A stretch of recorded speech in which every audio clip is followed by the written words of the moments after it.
ગુજરાત હાઈકોર્ટના નવા પરિપત્રને લઈને પંચમહાલ જિલ્લા વકીલ મંડળે વિરોધ નોંધાવ્યો છે. ગોધરા ખાતે યોજાયેલી સામાન્ય સભામાં જિલ્લા વકીલોએ એકમતથી પરિપત્રના અમલ સામે અસંતોષ વ્યક્ત કર્યો.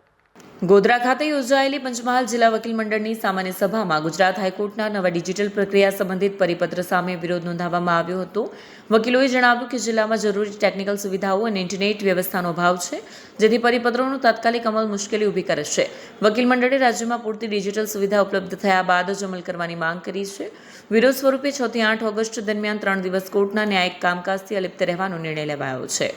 નામદાર ગુજરાત હાઈકોર્ટ દ્વારા એક પરિપત્ર બહાર પાડવામાં આવેલો, તેને અનુલક્ષીને 15/4/2026ના રોજ છેલ્લો પરિપત્ર બહાર પાડવામાં આવેલો અને અમુક પ્રકારના જ ફોન્ટનો ઉપયોગ કરવાનો, અમુક પ્રકારના જ પેપરનો ઉપયોગ કરવાનો, તેનો અમલ 1/8/2026થી ફરજિયાતપણે કરવાનો રહેશે તેવું જણાવવામાં આવેલ. તેના ભાગરૂપે પંચમહાલ જિલ્લાની તમામ કોર્ટો દ્વારા પણ તેનો ફરજિયાત અમલ ચાલુ કરવામાં આવેલ. પરંતુ નાનામાં નાની અરજીઓ, નાનામાં નાની પુરસીસો, મુદત અરજીઓ વગેરેમાં પણ આગ્રહ રાખવામાં આવતો હતો કે આ પણ એ જ પ્રકારના ફોન્ટમાં ટાઈપ કરવી, જેથી દરેક વકીલ મિત્રોને ખૂબ જ તકલીફ પડી રહી હતી.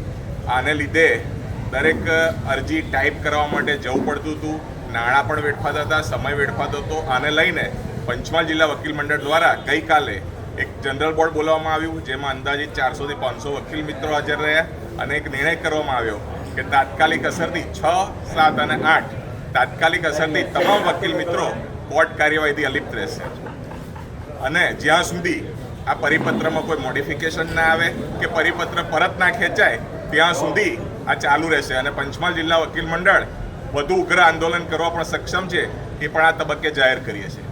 હાઈકોર્ટ દ્વારા વકીલો સાથે વાત કરવાનો કોઈ પ્રયત્ન કરવામાં આવે? એટલે હાલ માહિતી એવી મળી છે, ઓથેન્ટિક નથી. ત્યાં પણ અંડર કન્સિડરેશન છે, અત્યારે વિચારણા ચાલુ છે અને કદાચ ટૂંક સમયમાં એ આવશે ત્યાંથી કંઈ બી, એવી આશા છે. વિડીયો જર્નાલિસ્ટ વસીમ મામની સાથે સત્ય ટીવી ન્યૂઝ, પંચમહાલ, ગોધરા.